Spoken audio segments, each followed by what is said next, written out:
Welcome to episode 320 of Pub Theology Live, a weekly conversation on life and faith over a craft brewed pint of fine wine or whatever happens to be in your glass. On today's episode, we are all back. The Reverend Shannon Weston, Ogun Holder, and yours truly, Brian Burkhoff, will address and engage what's happening through a theological lens with a good brew in hand. And as Shannon shared before we came on the air, we still have pint glasses. We still have some pint glasses with our Pub Theology Life logo. Please, while supplies last, and that supply is like 5, but technically we still have. Uh, while we still have, you can get one if you become a patron. Sign up at patreon.com/ptlive. Get some additional content. We record some of our banter and conversations before and after the main podcast, and you'll get some access to that, and it helps support the show to keep us going. So sign up again, patreon.com/ptlive. And as always, thank you to our current sponsors, patrons. You know who you are. Today we discuss fall, Charlie Kirk, spite, and peacemaking. Those were a lot of things in one. We're gonna go all over the place today. I have spite for fall because I was gonna fall. say, which one of these? I have spite for a couple of these things, except for peacemaking. And anyway, it's gonna be a There, lot. We're gonna go all over the place. spite for spite. I do have spite for spite's sake sometimes. So, what are we drinking today? Ogan, let's start with you because you are now officially 50. Yeah, 51. Oh, 51, excuse me. Yes, I Yes. took But your for the birthday 50s off. passed My birthday since. passed. I'm drinking again. I am in Lisbon, so we're going with wines. We're going wine. This is from the Douro region of Portugal. A nice red. And I happen to befriend a sommelier in training, and she goes to a lot of like wine tasting workshoppy things. And so she calls me up yesterday and says, "Hey, are you far from my apartment? Because I went to a wine tasting today, and they sent me home with like 6 bottles of wine, and they're You're like, if open, I'm not, but." I'll be right there. Exactly. I was like, I will be right there to pick up. And she gave me 4 of the bottles, and this is one of them. I'm still working my way through. So yeah, I'm making up for that year that I didn't drink. Yeah, so how much drinking did you do this summer, Ogun? Um, Yeah, tell Did you me about honestly, ease how your in or summer, dive in? your drinking summer. no, I The I summer eased I turned in. drunky. I eased in. I was in Barbados when it happened. I'll get to that, and I think we're doing a little summer recap. I Well, eased I think this in. is your summer Oh, this recap. is my So summer recap. Yeah, yeah. give it to So I us. basically had to go back to Barbados because immigration Lisbon tourist visa expired. I had to go back to Barbados, and I also had to make a quick trip to the U.S. to officially apply for residency here in Portugal. You have to do it through the embassy. That's a whole story that involves initial rejections. The Air Canada strike got involved in that too. It was a whole thing. Anyways, I more eased into it because I realized that just jumping back into full on drinking probably was not the best approach. So while in Barbados, a couple of beers, some of the rum, very, very casually drinking. Got to Portugal, started making up for some lost time. There you go. So I there mean, you it's go. the 30th anniversary of you turning 21, so Exactly. I Whatever you had to need to make do. I had to make up for it. And finally, my dual citizenship came in handy because um, when I applied for my Portuguese or turn in all my stuff to apply for the Portuguese, like first long term visa and then residency, as soon as I sit down on the meeting, the guy says to me, as of 2 weeks ago, now when you apply, we are taking your passport. And I'm like, say what now? And he's like, yes, because before they used to hand it back to you. And if you were approved, then you come back in or mail it to them and then they'll stamp it and then, mail it back to you. But they decide because like so many people are applying, they have to streamline this process. And their idea of streamlining was we'll take your passport. Then if we approve, we just stamp it and mail it to you. You're good to go. And if we reject you, we'll just mail it back to you anyways, and you're good to go. So I was like, well, crap, am I going to be stuck in the States? And I realized, no, I got Barbados citizenship. I got a Barbados passport. But then I was like, well, if I fly to Portugal or even Barbados on my Barbados passport to get back into the US, I have to apply for tourist visa because I'm not traveling with my US passport. And to apply for a US visa now Right. as a Barbados citizen, as in many places you're from in the world, they're like, be prepared to show us your social media. And I'm like, oh, that's not going to go over well. And for me to delete any, anti-Trump political posts, I might as well delete all of them, like the Right. whole platforms. You like, Right. there's no way I'm picking out those. There's nothing gonna be left. So I was like, oh, this is not well. And then a friend of mine was like, well, if they're mailing you the passport to somewhere in the US, have them mail it to you in Portugal. I was like, brilliant. So that's what's gonna happen. And hopefully it will all be fine. Just be fine. It will all be fine. There Wow. you go. But yes, back in Lisbon, loving the Lisbon life. Sunday, after the whole week of things and feeling overwhelmed, I went and played tennis for the first time in 3 years. And the combination of 51 and drinking again and not playing tennis for 3 years was not the best It's not a choice. great combo, huh? Not a great combo. Wow. And that was my summer, Well, there you go. basically. So, Brian, what are you drinking and what did you do this summer? So I'm drinking a Finnish long drink. Uh, let's see. The Legend of 1952. Finland, while still recovering from World War II, was preparing to host the 52 Summer Games. To welcome global visitors, the government commissioned the creation of a refreshing alcoholic beverage, giving birth to the very first long drink. So these are super tasty. It's like a gin-based Nice. beverage, and it's called Lonkero in Finland, which I learned because I got to go to Finland this summer, which was Yes. fun. And that was after two different trips to Spain. So it was a fun summer of travel for me, culminating in a week in Finland, and of course, watching the disc golf professional world championships, which Of course, was as one does. amazing As and one so fun. does. So fun Yes. and so amazing. So, it was a good summer. Grateful for the chance to get away, co-lead a couple of pilgrimages in Spain, and then we went to Canada for a week for a family vacation. So I think I spent more of the summer out of the country than in it, and that didn't make me very sad. No, no, it wouldn't. But happy to be home now, and my wife leaves for the country on Thursday or tomorrow, because it's her turn to take a trip. What are you drinking, Shannon? I was just going to say some couples travel together, but whatever. I'm not judging. We're doing that Um, next year. whatever. What am I drinking? So I have been ill the last few weeks, and so I am not yet drinking alcohol. But I decided to treat myself because I don't know about you guys, but like these colds are just brutal these days. So I bought a little bottle of grenadine to put in Ooh, my nice. Sprite and make a Shirley Temple. There Treat you So go. I'm yourself. gonna have a Shirley Temple and treat myself.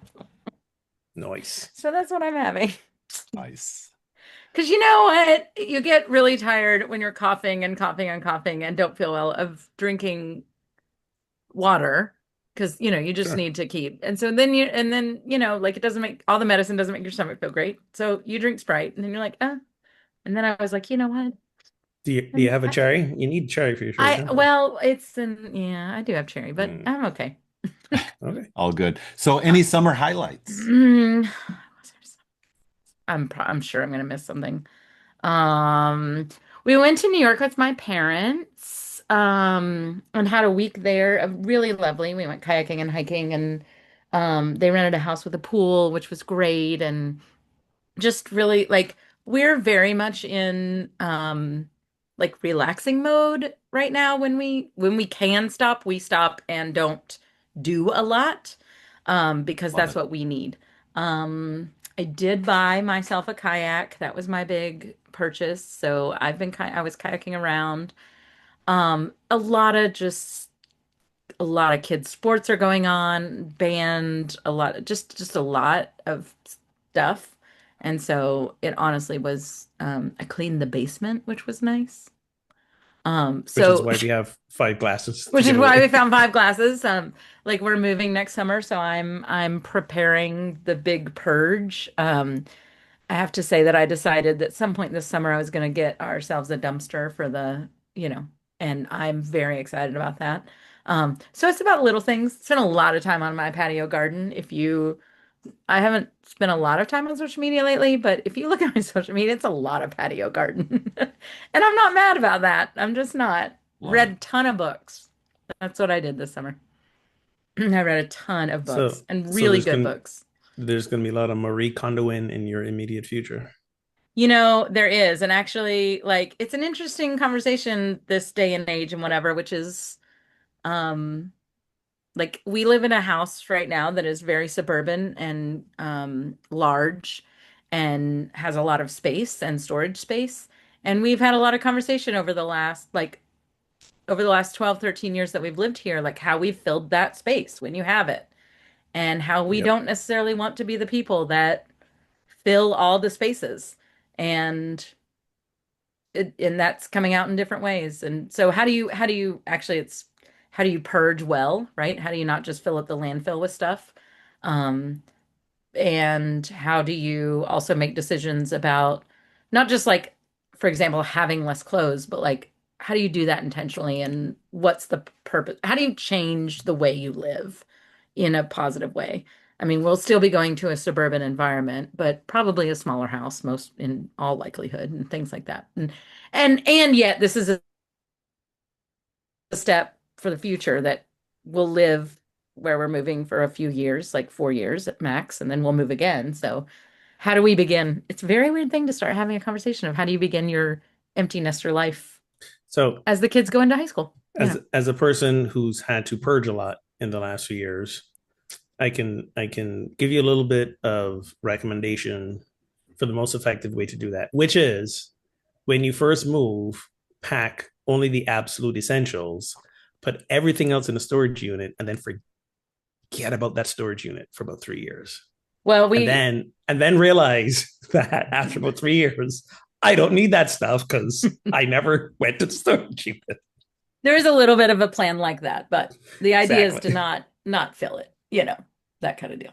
So, No, you get the we'll storage see. unit in Maryland and you move to wherever you're moving. That way, Mm, it's not convenient to just run back and forth. well, so listeners, if you have moving tips, especially with teenagers, and how to sell a house and how to have open houses with teenagers, I would really be interested in these tips because that is actually my biggest fear is having to have somebody look through my house while we're still living in it with teenagers. I'm a little anxious about that. I hear that. I feel Like, that. yeah, I Schedule the can't. open schedule the open houses when they're not there. I mean, I, it's like 2 cents worth. sure, but like when someone just wants to pop by and see it again, like, Right. Mm, anyway. Easier said than done. Uh-huh. yeah, no Speaking pop of empty advice. nesting, we are one kid lighter this fall. We have two in Woo. college now, so we're also heading that direction. Two down, two to go. Yeah, Yep. Our oldest is a senior, so we're doing all the senior things. nice. We Awesome. go. Go go. We're ready. We're I'm so launch ready. excited for you guys. You're so close. You're so close. So close. So close. Ah. Okay, that was our summer recap. But when does it begin to feel like fall for you? We're recording mid-September here. When does it, what to you says, okay, I'm shifting from summer mode to fall mode? When I gotta put on an extra layer like late at night or first thing in the morning. Hmm. I mean, even before like leaves start turning and stuff like that, those temperature fluctuations, daytime still feels like summer, Right. but then all of a sudden there's like this precipitous temperature drop and you're starting to shiver a little at night, or it's chilly, much chillier at night. That's when it begins to change. That's when I begin to get cranky. Why I leave places That's, with things like fall. that's why I leave places. But now I'm here in Portugal, which again, it doesn't have the extreme winter like places like DC or Massachusetts where I was, but it still gets chilly, and because it doesn't get too cold, like the houses don't have heat. There's no heat. We Hmm. got like small like heaters, but that's it. You got a So really big and candle.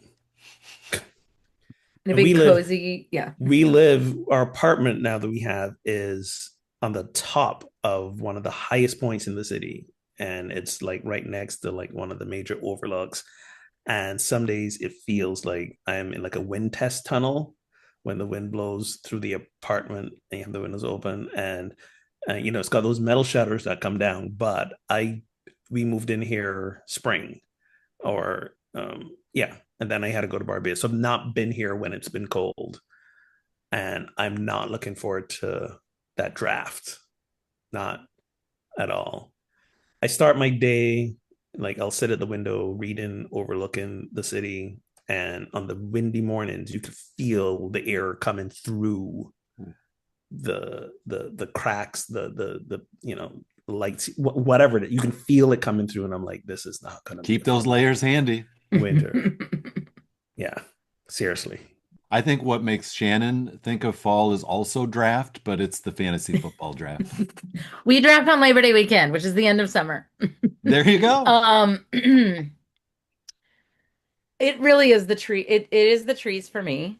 Like when I start, you can drive down it happens in the spring too, right? When you drive down the road and like suddenly the green is different. Like, so that's kind of the mark. Um, the extra layer is hard because we live in a place where the air conditioning runs all summer and stuff. Like I often have an extra layer anyway. Like I have a light cardigan on half the time anyway because my office is small and it's cold and so it's a weird, but I definitely notice when I need an actual sweater or when long sleeves and not short sleeves and long sleeves. But yeah, when I can't sit outside after dinner, that it's fall. Like without a fire pit. Like if I'm sitting like just if I can't be on the patio after dinner time, we're done. It's fall. We're done with summer. So we're not quite there yet, but almost. Yeah. I have changed the smell in the house to my apple smell though. I did. I Nice. admit it. Nice. Change the smell in your house. We have three smells in our house. All thank you. We have apple goes from well, there's a Christmas exception, right? When This it's is this is my early contender for show title. Change the smell. Jane the smell. We have three smells. Um, and then we in the spring it comes orange blossom, and that lasts us through summer. Nice. So, Okay. it I'm was time to switch from similar. orange blossom to apple. There you go. I'm similar to you both. Definitely temperature changes, like the cooler evenings and mornings is a thing. But I do think the one thing that makes it feel like fall for me is football is on. Like Yeah. once there's football games on, it is not summer anymore. Like even though technically, what is it? This coming weekend maybe is the technical end of summer, beginning of fall. But once kickoff happens, my brain shifts to fall. It's fall now. Yeah. All the fun is over of summer, but then we get the gift of football, which makes fall pretty great too. So that's it for And me. then it ends right before the worst of winter. Yeah, exactly. Exactly. So we're extra sad. Exactly. The Exactly. gift of football. That word gift is doing a lot of heavy lifting, but No, it's whatever. not. Oh, not if you're our teams. Well, shifting gears, tough topic. So everyone's aware of the events of the last week in the United States with the tragic murder of Charlie Kirk, a very polarizing figure, and there's been lots of digital ink spilled on the whole thing. But wondering, just maybe what is your reflection on it? What concerns you the most about it? And is there an antidote to the national reactivity that we're seeing on all sides. I'll just start with like, to be honest, I didn't really know who he was. Like, I just didn't. It's not in my algorithm and he's not in my world. Right. Um, so I need to say that up front. And then after about a day or two, like I walked away from social media for the rest of the week because I was Smart. like, I don't need to hear everyone's commentary on this. Yeah. What was helpful for me is hearing a few preachers. There was one in particular, and I can look it up who it was specifically, um, who gave language to what I thought. Um, and it's going around. Like I've seen other people reference it, so I'm sure it's out there. But it was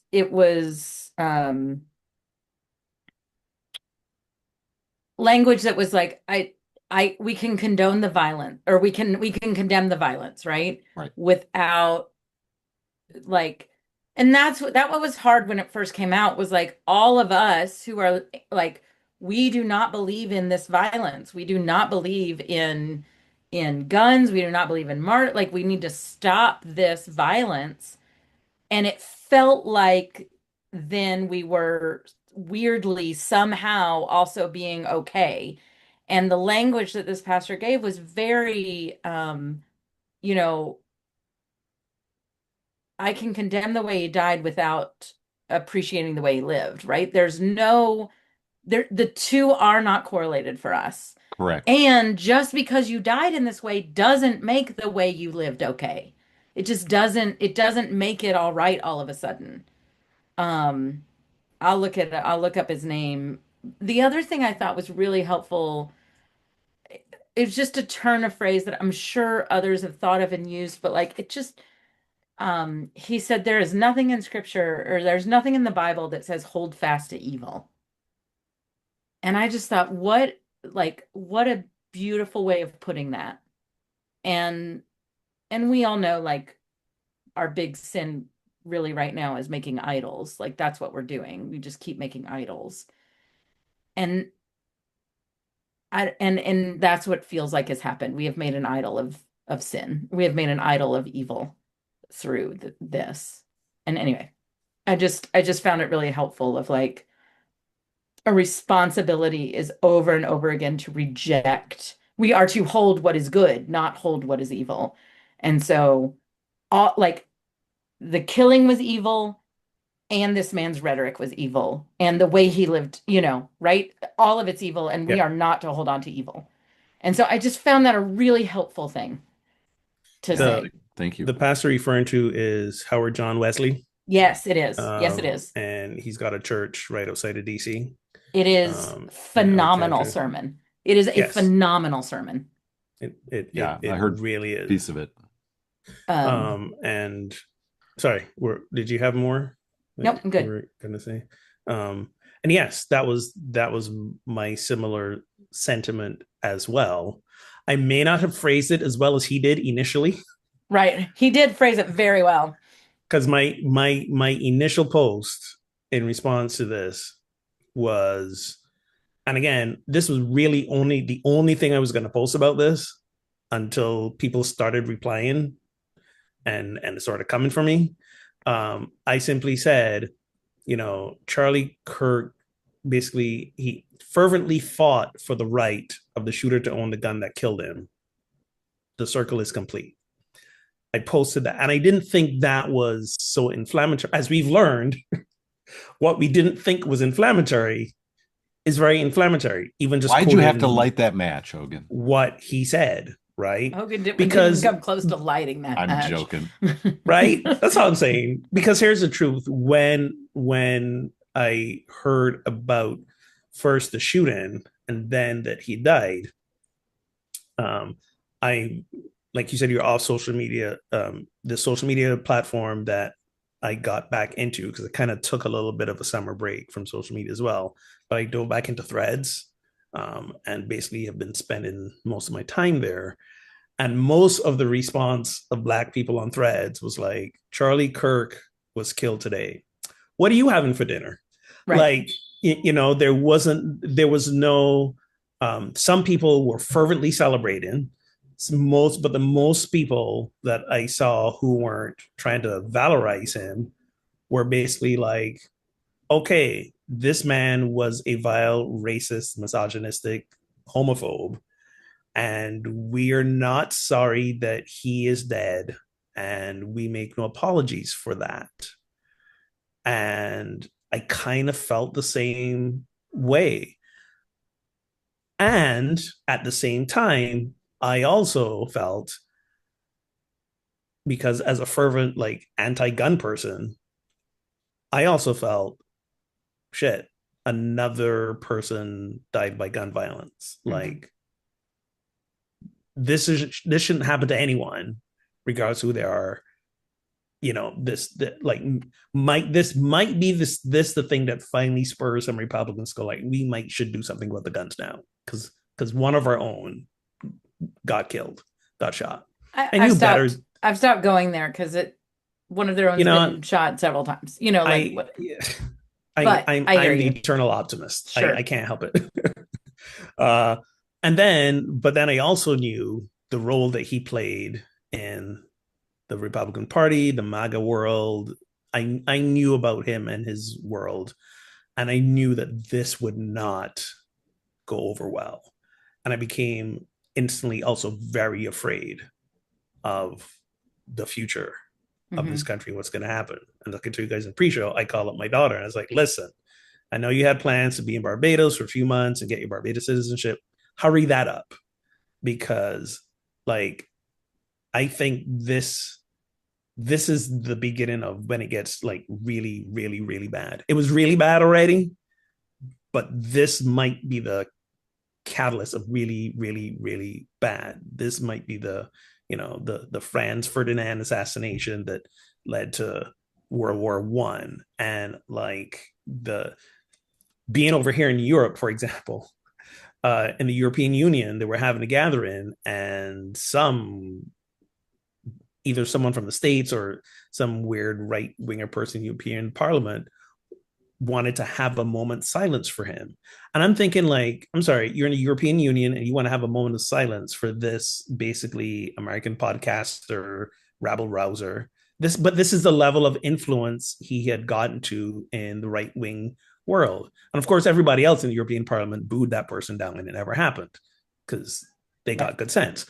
But yeah, and then there was the rhetoric from a lot of people in my world, the spiritual new thought, new agey folk, who were like, how could you as a pastor and a minister be so cold and callous and uncaring? He was a human being. He deserved dignity. He deserved respect. And the same. He was a husband. He was a father. All the things. And my response was, first of all, you who have not been the target of his rhetoric, you don't get to tell the rest of us who have been how to feel about this. Like, if you're policing our emotions, I know the breaks here, but that's a white supremacy thing.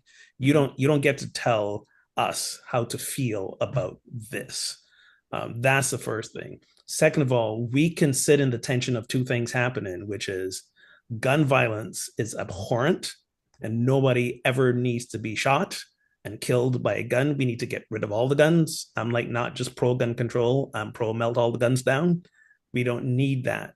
And at the same time, he is a person who says, like, a few deaths a year to make sure we keep guns in circulation, it's worth it. I mean, the man died on the hill he built. He pushed the soil together for this hill that he died on. And to state that, I don't feel is disrespectful or inappropriate. The man, I love how they've come to this place now where they're saying empathy is a weakness. We have Christians Hmm. saying empathy is a weakness, and he was saying that. So tell me again why I need to show empathy for the man who said we should not show empathy. So in many ways, I'm honoring him by not giving him the empathy, right?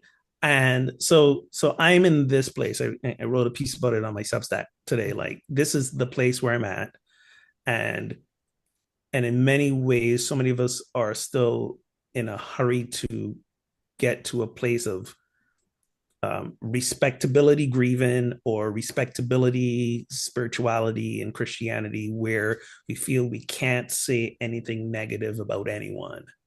And I'm like, no, we consider the tension of two things. This was a horrible thing that happened to a horrible person. Both things are true, and we don't have to make excuses for either one. Also, maybe take a look at your expectations you have of clergy and pastors, and allow us to be human and have our human responses as well. And the last thing I'll say is, it also felt like a lot of people, or the people who were responding in that way, were saying to me, at least is how it felt to me, how it landed on me, intent versus impact. The role you play is more important than who you are as a person. So the role you play as a pastor is more important than you as a Black man who basically was the target of someone saying that I was less than. And I'm sorry, but that's gonna impact me more than white supremacists don't care I'm a pastor. Right. they don't they don't care about my job title. Like, you know. So yeah. So I'm not deviating from that. And I said the only empathy I have for anyone in this circumstance is his two kids. Right? They're 1 and 3. And I witness what it's like when a child loses their parent. I've witnessed that firsthand. I don't wish that on anyone, on any child. They didn't ask to be born into that family. They had no say in this matter. They didn't ask for any of this. So my empathy goes towards them. And, who knows what their future will be. They may become bigots like their parents, or, as teenagers do, they may decide to become anti-parents and become allies and accomplices. I don't know where their future is, but I hold them blameless in this. So no great empathy for Charlie Kirk, nor his wife, who had the same abhorrent views as well. And, you know, that's where I stand. I will, give me weeks, months, maybe a couple of years. I may soften my views. As people reminded me, Jesus forgave when he was hanging on the cross. I was like, yeah, Jesus also whipped and chased people out of the temple. So I'm in my whip and chasing period. Don't rush me to forgiveness on the cross period. I'm not there yet, nor do I necessarily have to be. All right, that's all I got. Oh, thank you. Thank you both. Yeah, when I heard about this, I immediately was like, shit, this is bad. Mhm. No matter who did it, this is bad. There's going to be overreactivity on the right. They're going to blame the left no matter who did it.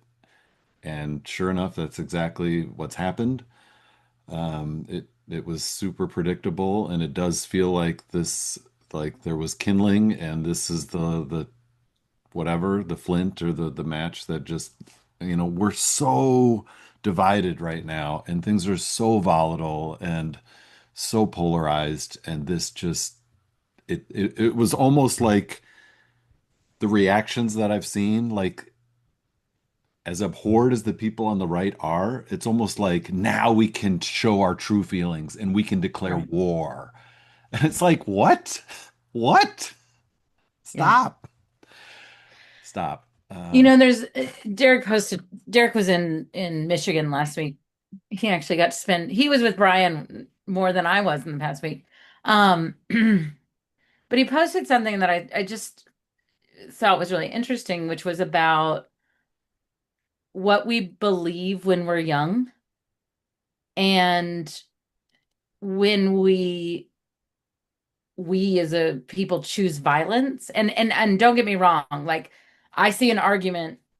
This can go down a slippery slope of if we killed Hitler, kind of baby Hitler kind of thing. I get it.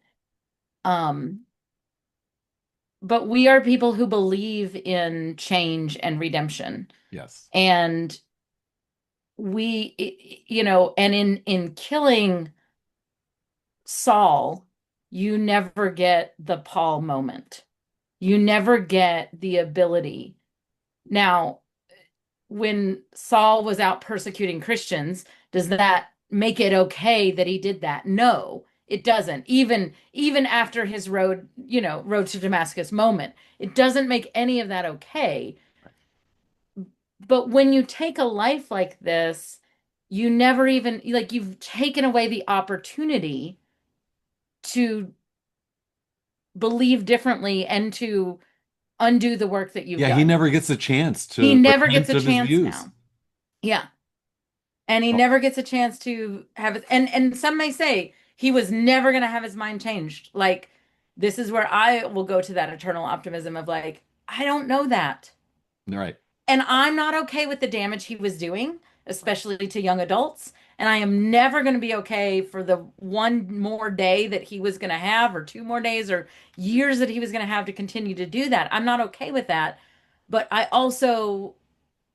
not okay with the violence that says, and you're never going to get the chance to get there. That's right. 100%. No, and I appreciated that take as well. Like I'm very different than I was at 31. I have a lot of different views than I did when I was 31, and I'm glad I had the chance to grow and to change and to say, And I used to believe some pretty bad things. I'm glad I had the chance to make some amends with some people that I needed to make amends with Yes. because of what I did and believed at that time. Yeah. One of the things that's been frustrating to me is by simply sharing, here's what this guy said, you get labeled as being hateful. Like it's hateful to share his own words. Like, wait, what? Like, I'm not doing this out of malice. I'm doing it to help me understand or to give clarity. Like, Or to say, yes, we should here's denounce why I the, can't come from a fully passionate heart. well, yeah, and yeah, Right? no one is condoning this tragedy, this murder, this violence. We all want to move beyond violence, to move beyond guns being the source of constant tragedy. But as you both have said, that doesn't mean we whitewash his legacy or pretend he didn't say the things he said, and don't turn it on me for simply saying, here's what he said, here's who this guy was. That's just truth telling. And to be sort of cowed into silence, which is what's happening. A woman at the Washington Post lost her job simply for quoting his own words. Like, what are we? He was a passionate advocate of the First Amendment, and now we're honoring that legacy by removing people's free speech. Like, that's just so frustrating to me. Not And then, not just removing free speech. There's a bill on the floor of the House now that will give the State Department the ability to revoke visas, passports, even citizenship for right, people who speak out don't honor and him properly, whatever don't that honor him means. properly. Right. So we're again, it's the fascist playbook. Yes, And I think that we too many people in the states are still in denial that this is happening, that we're going down this road.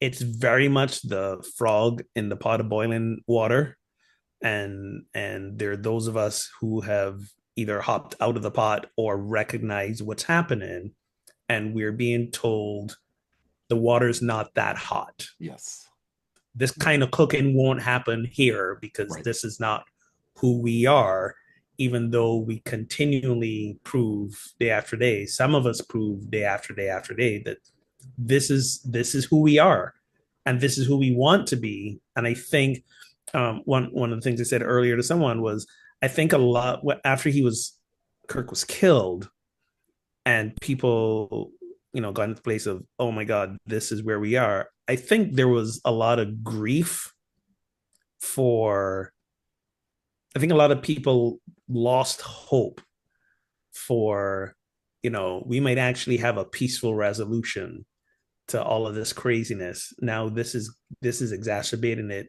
and maybe conflating the grief of that hope with mourning Charlie Kirk. Because I know, again, you said it best, Brian, when it happened, you were like, oh, this is bad. That was my reaction too. Like, there was always that part of me that thought, you know what, we we gonna keep doing this? Like we just saw, him Trump threatening to send National Guard to Chicago. Chicago's like, oh no, we not taking that crap. And they basically stood up and he backed down. We've seen him do craziness with tariffs and then back down, talk Oh on my God, the Trump. salt truck Like thing that was like my favorite thing of, that was the best oh, the thing salt truck was ever, amazing. ever. Right. So I'm like, okay, yeah. Like we're not like, some of us aren't just rolling over and accepting what's happening. And the resistance is alive and the rebellion is great and giving me hope. And then this happened. I was like, oh shit. Like, and I went to that place of, again, fear, but realizing it was grief. I was bereft for the hope that I had, Yes. that we were still moving forward in this. Right. By the And one of way, frogs are smarter than we are because that is an analogy that we use, but frogs will actually jump out when it gets too hot. Way smarter. I Yeah. know. I know. I So, know. yeah, let's stop dissing because the frogs. yeah, like so we use that analogy all the time, and I think it's a good one. And fun fact, frogs will actually jump out when the temperature gets too Right. hot. They're not as dumb as So we we are. have a chance here, friends. We We have can a chance. choose to jump out of the water and turn it down I because we will have But add, thumbs. also, frogs are delicious. I don't know if you ever ate frogs, but wow, they're delicious. that sounds like a Barbadian cultural treat. Not a Barbados I thing. They believe do it's No, not eat frogs in France, Barbados. isn't it? No, no, no, not in Barbados. No, Southern, I don't know. Florida. The only place I've ever eaten frogs in the U.S. was in I've Florida. I had mean, them. Christy's dad cooked them once, and I was like, yeah, don't like it. no, thank you. But Anyway, I just want to add one other thing that's been frustrating is several, more than two people have come at me, white folks, unsurprisingly, saying you're just quoting him out of context. You just got to know the fuller context. He's really not racist. He's really not misogynist or a xenophobe. You just got to get the full, you got to listen to him in long form and get the full context of his argument. And it's like, you know what? People I trust who have followed this guy for years, people of color, queer folks who have been the target of this guy's language, can fully articulate, having heard him, unfortunately, in long form, that no, Mm-hmm. yes, indeed, he is what those sound bites are pointing at. He is all of those things. And they're like, but it's so inflammatory to use those labels. And I'm like, just stop. What? It's calling a thing a thing. I'm sorry that it offends you. And maybe that's an invitation to look in the mirror and say, why does this guy I revered being called these things? Oh, shit. Maybe that's because But I'm that too. and part of this also is we still are uncomfortable with death. Part of this is yeah. when someone dies, we are so uncomfortable with how to mourn approach them that all we can do is say the niceties. We don't speak the truth. Right. We feel like it's disrespecting the dead, Yeah. and we can only say the good things about them. I So mean this is part of that conversation too. yeah, I said that. Literally said that today. Was like we have an obsession with perfection and death, Yes. like an obsession that people are perfect in death, I think you're and right. Yeah. we just cannot get over the fact that people were people, and that sometimes And the and lives that that people and that people can be two things. I am very sure that that man took his two children on his knee and sat and played with them and had a right, great time, and he would show up right. at home and they would run to his arms, and like there's absolutely no doubt that that happened. And this is again also the same person who said all the things that he said. I don't even want to repeat them Mhm. anymore, No, right. but those two things can coexist. And I think that's the thing. We are so still stuck in the binary of things, right? They're either a good person or they're a bad person. They said good things, they said bad things. They like we can't reconcile that sometimes absolutely evil people can still show up in good ways, and people who we think are good can still do horrendous things. And I use the example of Ruth Bader Ginsburg, who no one will argue was not a person who made tremendous leaps and strides in terms of women's equality and all the things, like nominate her for sainthood. She's also the same person when the Oneida Native American tribe was trying to said to them, no, you still got to pay taxes on your land, and based her ruling on the doctrine of discovery. The Mm. doctrine of discovery, Hey. for those of you who are not history buffs, basically says that basically Europeans and white people are ordained by God to go conquer lands, Yeah. right? Was not a good moment in her record. People are not a monolith. They're not just one thing. And his public persona was was reprehensible. It really, really was. And I I think loved I loved one take was like, yeah, sure, it sounds racist when he says, a woman doesn't have a black woman doesn't have the brain processing power to be taken seriously and she's just taking a white person's job. But in the fuller context, he was actually advocating for fully racist public policies. Like, Right. yeah, the context don't make it better. Like, No, you want to the argue the context make it context makes worse. it better? and, It and my doesn't. and my favorite of that was like he only when he said that he only mentioned three names. It was like Ketanji Brown Jackson and I think it was Michelle Obama. He was only talking about those three black women. I was like, dude, come on. Right. Like if you have to reach that deep and that far, like yeah. But I'm at this point I'm really just future afraid for my child, and I want her to be safe. And given the outspoken sort of like, you know, justice warrior and advocate she's becoming, she's the kind of person who's going to run towards the fight. And I said to her, the liberationist in me is very supportive and proud of you wanting to run towards the fight. And the parent in me wants you to get on a plane and leave. So I'm here, Torn, and whatever you decide to do, I will support you, but also get on a plane. Yeah. All right. James 3:18 in the New Testament says, "Peacemakers who sow in peace reap a harvest of righteousness." Or you can say harvest of justice. What could local and national leaders do in this moment to sow peace? And what can everyday people, regular people like us, do on that front? So, um, as much as I cringed at many of the progressive and democratic leaders who were expressing their sympathy for this, that was the right thing to do. But it made me cringe. I'll admit it. It made me cringe. But on the other side, we have Republican leadership. A lot of them are like, let's, to your point, Brian, we're calling for war. Right. They're calling for revenge killings. Like it's they're escalating the issue, not trying to be the peacemakers in this situation. Right. So I think there's a like if local and national leaders can do in this moment to sow peace is one, don't call for revenge killings. To yes, condemn how he died, also condemn all the things that have been happening since. So yesterday, I'm sure you guys heard about the two black folk in Mississippi they found hanging from trees. If you haven't heard about this, this is the thing. You haven't heard about this? I did. So there was a student at I mean, I haven't been on anything the last couple state days. college in Mississippi, who was found hanging from a tree. And of course, law enforcement is like, there's no sign of foul play. As until the investigation is resolved, we are leaning towards suicide, and all of Black America is like, Right. black men don't hang themselves from trees. No, And not then in a million years. right, and then there was another homeless individual who they found as well, also coming on the heels of that stupid thing that the dude on Fox News said, Right. which Right.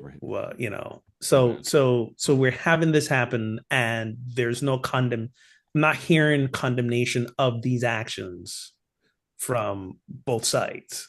Yeah. Both sides need to condemn these actions. Both sides need to condemn the gun violence, but that's not going to happen. So I don't know how much peace we're going to have here. Yeah, and I think we all have low expectations of our current elected leadership on this front. Let's be frank. Our president was on Fox and Friends, and they asked him a softball of a question: "How can you bring the nation together at this time?" And he said, "I'm going to get in trouble for this, but I don't care." Yeah. Yeah. What? What? So I'm going to go back to the scripture for a minute. Like, Yes. I actually think it's really helpful that James uses a harvest metaphor here, like a Mm, growing metaphor, yeah. because my response actually is, what do we need? What can we do as individuals, and what do we need from our leaders? And that is to slow down Yeah. and to not be so erratic and quick with our responses, and to do the work that we were sent here to do the long work of justice and not get so caught up in all of these things. Like, they are going to keep happening. It is going to get worse. Like, we've always swam our entire lifetimes, anybody's lifetime, but we've always swam in the waters of white supremacy and patriarchy, but they are a lot darker and a lot murky than they used to be because of our elected leaders. And like, we have to do the long work. And if we're not focused on that arc, we're we're going to be part of the problem. Mm.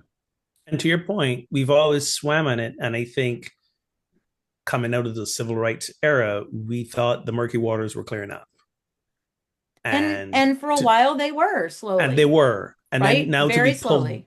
now be pulled back into it, Yep. pulled back into this riptide of hatred and all the things. Like, it's I don't think people were prepared for that. Yeah. And I And don't think, don't and I think Riptide is right. I don't think we were prepared for how quickly it happened. Yes, that's I that's the think other we thought thing. it would take a Yeah. lot longer. That I'll speak for myself. I think I truly believed that there were enough checks and balances that it would Yeah. take longer to undo all of this. And you know what? It's not. And Yeah. so, but what we need is to slow down in urgency, not get caught up in the current, right? We need to like focus on the things we can focus on. We need to trust each other to focus, like, to the people that are doing the systematic change need to keep doing the systematic change. Yes. And just because that's not everything I'm doing in everyday life doesn't mean I'm not doing something important. But I need you to go over there and do that so I can be over here and do this. And I need Well, us to, yeah. And see that we're working together, even if we're working on two different subjects. correct. And to your point, sometimes just staying in your lane or keeping your head ducked under and saying, I'm going to keep doing, even though it's not maybe all on display for the universe, I'm not adding to the volatile mix right now. And that's a key thing as well. And that doesn't mean that I don't need that pastor in the pulpit to stand up and say what he said. I need him to do that. Correct. And I have a mechanism for spreading that message farther and wider than I ever have before. Yep. And my job right now isn't to stand in a pulpit and say that. Right. Yeah. My That's job is something else. yeah. And so what is my job right now? But I do think, this sense of urgency keeps us so damn distracted from what's like from this longer view. I don't know. That's what I say. And again, I think James gives us that perfect metaphor of sowing seeds of peace so that we can reap And harvests. that it's not instant. It's not instant. Yeah. No, it's not. And part of that, not instantaneousness, is allowing allowing space for people to respond how they're going to respond. And And again, that again, comes back to that death conversation, because yeah. when something traumatic happens, like, we're all not going to respond the same way. B, many of us don't even know how to identify what we're feeling, and we don't have the skill set to manage and navigate those feelings. So we do what we do, which is lash out, hop on social media, guilty as charged, all the things. And we gotta give room. We gotta not react to the reaction Right. I think that's right. in many ways, right? Not react to the reaction. And yeah, yeah. But when people react to the reaction and you're attacked, for your reaction, then you get in this Right. cycle, So right? even if you do, to your point, right, which like my response was, I'm getting off social, like I'm not saying a word about this, I'm getting off. Hmm. That's not a right or wrong response. I'm not judging versus like Ogun, your response was to say, here's this thing, right? Here's a Yeah. thought about this. And the people who came to argue and call me names, I didn't interact with them. I just deleted them and blocked them. Right. Like I And but what I'm didn't. saying, like I'm not actually judging one better than the No, no, other. yeah, I get that. I think what I'm and what I will say is now may be a time for intention of okay, the next thing that happens, I may not post on it immediately, or and I'm not speaking to you directly, right? I'm just Mhm. speaking in general of like what does this look like? I think there's an intention right now in the immediate aftermath of this, but we had a couple of months ago, we had a series of almost assassinations of political leaders in this country. Not almost And assassinations. We had assassinations. well, yes, I'm thinking like in the spring there were a couple as well. Okay, Anyway, go ahead. Yeah, yes. But way it was back then. like 3 days passed and it was done. It was gone, right? Because it's not on our feed anymore. The algorithm isn't coming up anymore or whatever. And I'm just there's a way that I don't know. This is the there's this great line of The West Wing, which by the way I just finished binging again for the Nice. I mean, bazillionth it's time. timeless. That I show mean, it is is like I just timeless. every time I feel like the world is going to shit, I watch The West Wing. I'm not gonna lie. But anyway, there's this right, there's this moment where Leo says to President Bartlet, and he says, you know, this job isn't always about doing something. Sometimes it's about not doing something. Yes. And like that's actually he says that to the John Goodman's president. Anyway, whatever. And he's like, "What's your point, Leo?" But that's kind of where we are right now. Is Yeah. that like right now? It looks like if I individually don't speak up, or if I don't blast something out to the world, then I'm not participating. I'm the enemy, right? And that is not what Martin Luther King was saying by saying like those who don't speak up. He was not talking about social media, right? Right. Like that is not. Right. So what are the ways? Anyway, I Historically, that would have been impossible. right, exactly. I mean, I think anyway, if you're going to take this metaphor one step further, we were just saying like you can set a field on fire very quickly. Um the I'm going to take this metaphor too far and say when you set a field on fire, it actually puts nourishment into the soil. And I was going to so say slash and burn is a legitimate it form of it is. And agriculture. so if Trumpers in the middle of the night set fire to our peacemaking, harvest, Mm, not only can we plant seeds again, but our soil will actually be better for it. Mm, mm. So take mm. that with you Oh, that'll preach. and use that to be able to say, right? Like I was able to give through sharing a pastor's beautiful words, I was able to give my kids language that they didn't have before, Yeah. right? So that's part of our process in this to say you don't have to yell it, you don't have to scream it, but what you believe really is okay, and here's some language for it. So I felt what you were saying this morning when I heard the news about those two people killed in Mississippi, and all I posted was I might stay off threads today because this is too much. Like, Yeah. I can't. But And also that's to your valid and good. that is Yeah. valid to your burn in the field metaphor. Like that's when you do slash and burn, you contain the fire. My Yes. concern is that fire gets out of control, takes the barn, takes the house. Like And we we Well, run they're a real we run casualties. we run a well, risk with I the mean, slash and burn method. That's why we don't do it on Yeah. a mass scale anymore. right. And so are you fanning that flame or are you helping to Right. rebuild? I mean, that's Yes. really part of the question. Yes. Are you slash and burning on an overcast day where it might rain, or are you slash and burning on a hot day with hot winds?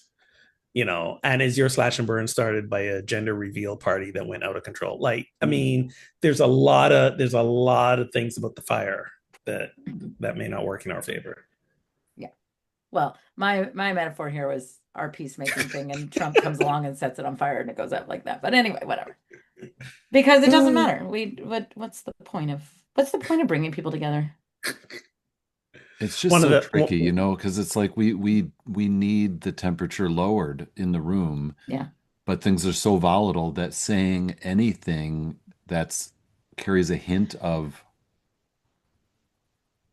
yes, this is a tragedy, but also here's some real harm that was caused. Like it's like is reactive even when you don't intend it. So because we that's can't what feels tricky. we've lost nuance. We've most of us have Yes. lost the ability to live in nuance Yes. anymore. Yes. One of the things that I do that does bring me hope, and Shannon alluded to this about the arc, is that again, when you look at the long picture of humanity, we keep we are doing better. We are improving as a species. We are, as bad as things are now, we are still doing better. When we Like started this podcast in 2015, I believed you. 10 years later, do I still we believe that as much?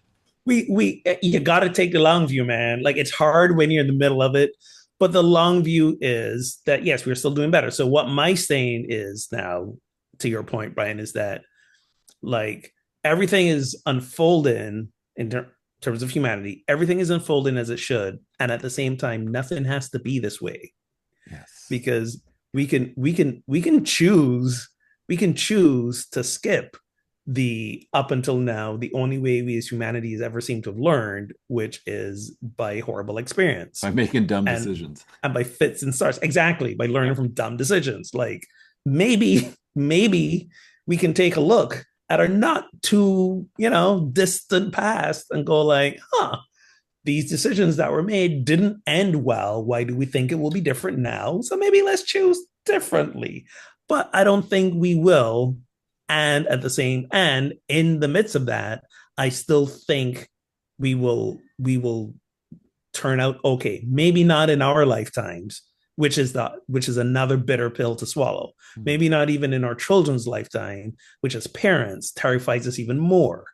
But I still have the hope because Yeah. again, long history has taught me that we're still doing better.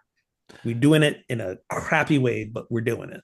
And that gets to Shannon's reminder of the text, right? That we're sowing in peace, and maybe even the harvest metaphor is too quick if we think of a one season of growing, and maybe Right. it's more the planting of trees whose shade Mm-hmm. will never sit in. Right. Exactly.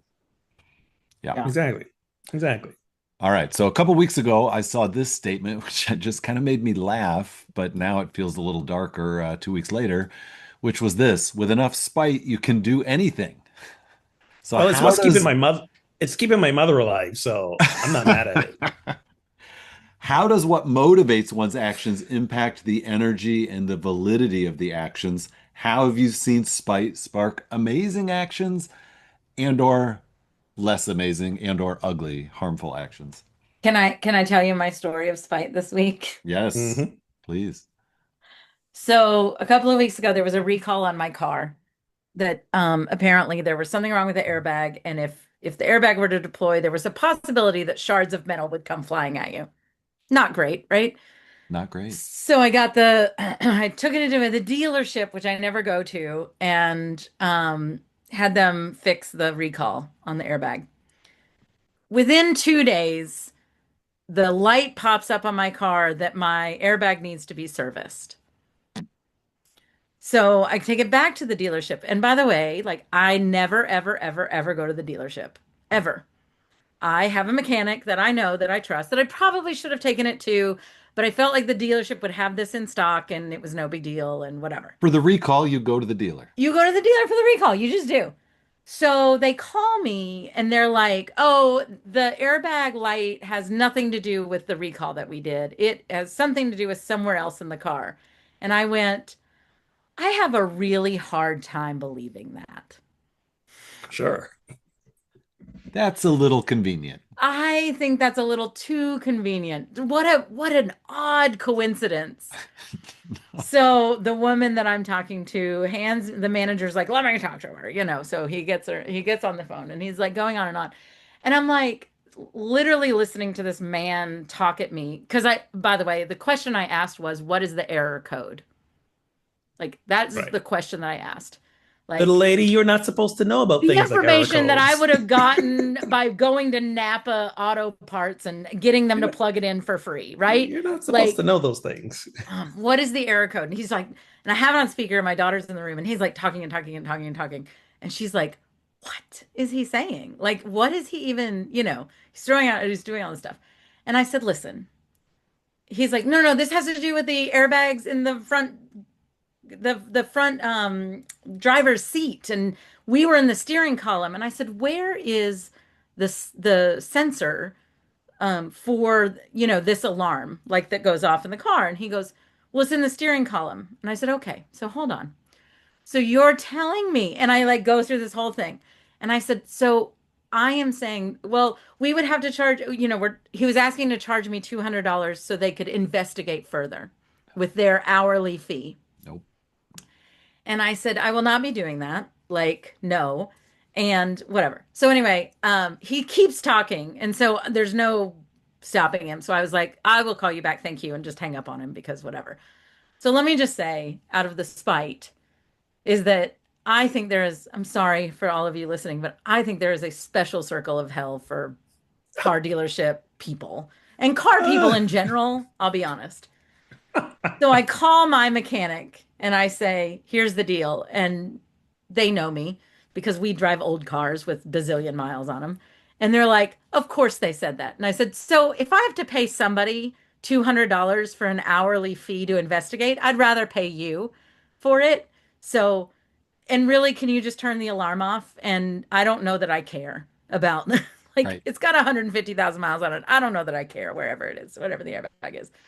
But I literally like the amount of rage and spite that drove me for the next 3 days because these guys had whatever.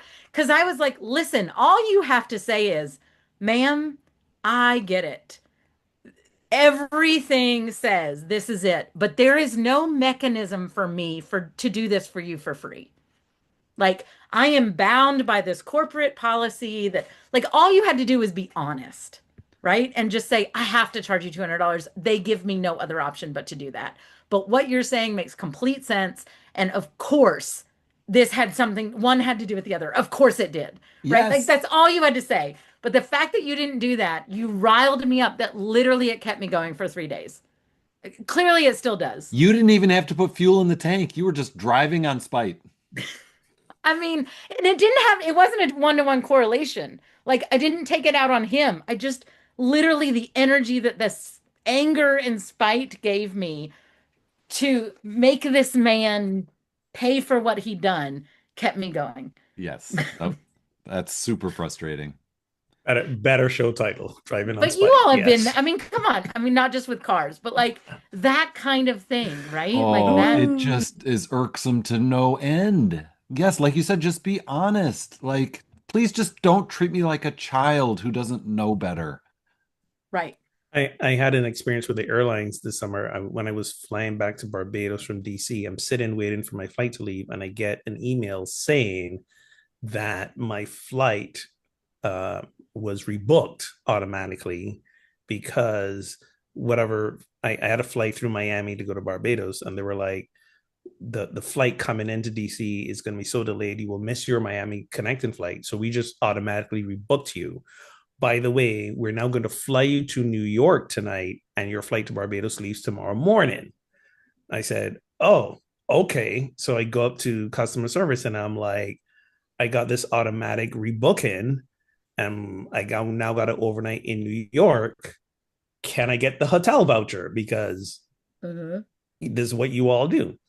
And they were like, well, yes, you will, but you got to get that in New York because we can't give you like a hotel voucher for a New York stay here in DC. So, like, okay, in my head, that sort of makes sense.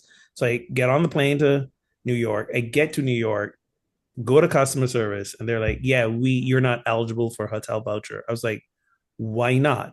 Because the flight delay was due to some air traffic control mess up. We are not at fault, so we can't compensate you. And I was like, oh, hell no. No, no, no, no, no, no, Watch no. this. So So the woman at the customer service desk, she was like, listen, I agree with you, but the computer's not going to let me put in the code to do this. And I went full, let me speak to your manager. I went I went full Karen on the woman. Let me speak to your manager. So she's like, here's a number to call. I call them and they're like, yeah, the computer's not letting us do it. I was like, let me speak to your manager. And he's like also saying, yeah, we can't do this. And I say to him, but you know this is not right. He goes, yes, and there's nothing we can do about it. I said, I don't believe that. That's what I had ultimately said. Is like, I don't believe you. Yes. Yes. I know that believe you think you can't do anything about it, but I don't believe it is impossible for somebody in this circle Right. to issue me a hotel voucher. Like, so I just need to find who that person is. Do you know who that person Yeah. is? And just send me their way. And what they said to me was, your best bet at this time is to find at the airport. I'm at JFK now. Find a local manager on the ground who could maybe do something about this. So I know I can't go back to customer service because that lady just said so. I am walking down and I look over and at one gate there is, I mean, like, I hate to bring race into this, but there's an all black crew and they're loading the planes. And I walk up to them. I said, is any of you like a manager here? And they point to this very stern looking black woman, right? Who gives me a look and I'm afraid. a no nonsense look. No nonsense. And I explained the situation to her. And then there's this like minute of silence where she just looks at me. Oh, and no. I'm like, oh shit. And then she gets, hold on. She gets on her computer. She's That typing wasn't away. an anger at you look. No, I know that now because Yeah. while she's typing away and also supervising the people loading the plane, That she's was typing away. these motherfuckers. That's what that look was. Yes, because exactly. literally within 10 minutes, she got me a hotel voucher, a meal voucher, and then she says, your hotel won't have a shuttle that leaves in time to get you back in the morning. So here's an Uber voucher. 10 minutes flat. Boom. Right. So part of me was like, I'm going to lay at your feet. Right. But also, I was so fucking pissed. The whole, I didn't even sleep well. I was so still spiteful and rage by the fact, because I said, listen, if you guys had said to me, you have an option to not leave DC, I'd have stayed in DC. Right. Right. But Then you I didn't don't give me that need a option. hotel You voucher. rebooked me. And yes, I got family and friends in New York that I go sleep with, but that's not the point. No. It's the principle of the thing. And you guys are not going to get away with shortchanging me. But if I didn't have, to your point, that spite, that anger that fueled me, when they said we can't get you a hotel voucher, I'd have said, all right, I would have called up my cousin or called up my friend in New York and say, let me crash with you, and just moved on. But I'm like, no. You don't get to railroad people like that. I am curious. I don't know. I'm sure there's a statistic out there on this, but like, this is why we all leave bad reviews and not good reviews. Absolutely. Because, right? Like, because I am not a review person. I tip well and I move on with my life, right?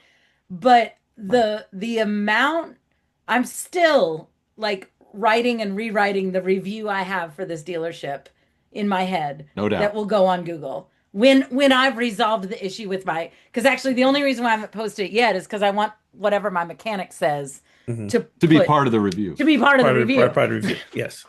But like, this is why we leave bad reviews. And I did get on Threads maybe like 2 days later after I had calmed down a little bit. And I did say what happened. And I did rake the airline over the coals. I did praise that one woman. And unfortunately, I didn't write her name down. So I forgot her name. But I'm like, if you know something is not right, and I was able to get all the 3 people who I spoke to who couldn't do this for me admit that this was not right. Don't tell me it's not right, but then tell me you can't do anything about it. And if you can't, you know there's somebody who can. There's always somebody. I know it feels, and I don't know if I'm right, Brian. I know we're not getting to talk about spite here, but like, I really do feel like I would have been just this much more reasonable if he had been like, I really do hear what you're saying. Yes. Like, you have a point, right? By the way, as soon as I said I hung up, and then when I didn't call back after an hour, the woman texted me, the original woman, Mm. um, and I said, I said I do not authorize any. She said, would you like us to blah blah blah? And I was like, I do not authorize any, further whatever on my car. And then the manager called me back and was like, please call me back. I want to talk you through a few options you have. And I was like, I'm sorry. We're done Now there here. are options. Like, and so I just texted, and then she texted, like, please call our manager. He has a few options for you. And I was like, no, thank you. I will have my mechanic check it out later in the week. There you I was go. like, There you Yeah, go. because they knew they were but losing the money. number They, of responses I had before, no, thank you, like, yeah, Yeah. yeah. were bad. Righteous anger. I call it righteous anger. Right. I don't call it spite anymore. I call it righteous There you I was anger. go. gonna say spite feels like an old word now. Yeah. Yeah. Yeah. You add an Righteous R and you anger. got Sprite, and then you add some grenadine, and you're off and running. And and then you've got Shirley Sprite or Shirley Ex- Spite. Exactly. So I have a travel story, but I'm gonna save it for post show because it's not necessarily Yeah. spite related. No, but I tell you what, like that, but just to go on the spite thing, like nothing like that desire to actually like I mean, I wouldn't go so far as to hurt somebody, but like I want you to be as annoyed as I'm annoyed right now. Yeah. Like, right? Like that's the interaction that we're It is a having. powerful energy. But like, and that's why I'm not like, even if I'm having a bad day, I'm so conscientious to not be rude to customer service people. But if you deserve it, like I'm being rude to you.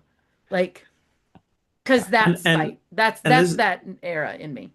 anger is not the problem. The my last what since 2020, like the anti-racism work I've been doing in these like spiritual new age and new thoughty circles, it's to say to people, anger is not the problem. Anger is not a failing of your spiritual growth.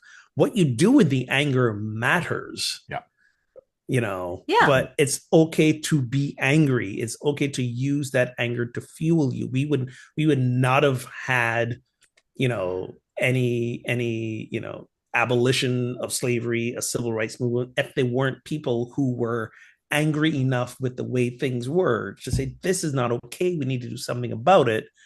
Violence is not the answer, but we still need to do something about it, and we're being fueled by this anger of the injustice that we're going through. So there is righteous anger. Yeah. But that's why my response to the woman was, no, thank you. I'll come pick Yeah, my car up. Because it's not her fault, right? Like that her exactly. manager's being this way. So no, I just want him to be as Yeah, you annoyed you as didn't I say am. send me the address. I'm gonna go over there and light their lawn on fire. Although I could. Although, I you have. actually, I was like, I have a second set of keys. I could just go get my car and like not deal with them again. And I was like, yeah, it's not worth not having my Right. keys. But anyway. Which is and the one quick thing to say, which is the power of like people going on strike, right? So Right. yeah, people get angry with their situation, they go on strike, which inconveniences us, Yeah. and we get angry. I want you to be as And annoyed as I exactly, am and we pay about this. attention to the issues. Like when I had to catch this flight to Lisbon and the Air Canada folks decided they're going to go on strike, I, I was like, really? Like the week I got a flight back, what are you doing to me? That's when I found out for the first time that in many cases, in their case, flight attendants don't get paid until they're in the air. I didn't know this was a thing, right? They're not Yeah. salaried per se. It's like so like flights get delayed, grounded, all the things they got to do and still do their job. They're not getting paid for that. Right. So on one hand, I was like, yes, strike, go on strike. I respect that. Oh, do that in And a month. could you do that next week after? So maybe what we're hearing is like we actually needed a little more spite in our country right now, which is we need others to be as annoyed as we're annoyed about these things. I don't know. Ooh. Yes. I don't Yeah, know. that's Maybe risky. It's I don't risky. know. That feels dangerous. that feels Do like a not take field on any advice from this podcast No, that whatsoever. feel like also correct. a field on fire that's coming for That's the our house. disclaimer. Our disclaimer is do not actually follow this advice. So we're moving toward the end. This is episode 320, and Shannon made the astute 100 note. more episodes, baby.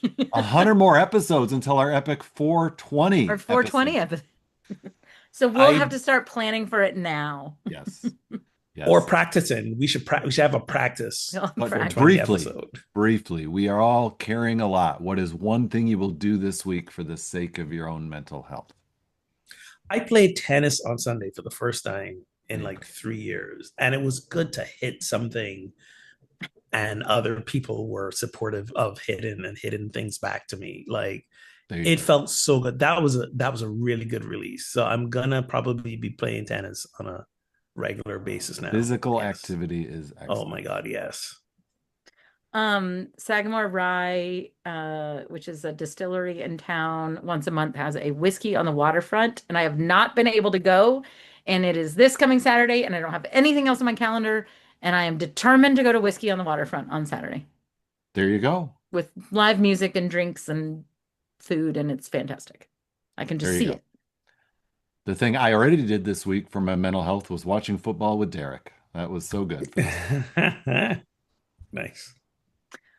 Well, thank you, friends, for tuning into Pub Theology Live. You can show your love for the show by becoming a supporter on Patreon. Get access to pre and post show banter and more. Visit patreon.com/PTLive to get started. And a big thank you to our current patrons. Our top cities tuning in this week are, how do we have top cities tuning in this week? They're still Listening to tuning old in, maybe. episodes? People still Um, listening, I guess. We uh, have all the episodes are available to listen anytime. Great. Listen anytime. And I kind of feel like all of these are my parents listening because it's where they've traveled. No, somewhere in Minnesota and Arizona and Washington. Washington. Thank you. So if you'd like to start a pub theology gathering in your town, find support and resources at pubtheology.com. And until next time, friends, drink responsibly and keep those conversations flowing.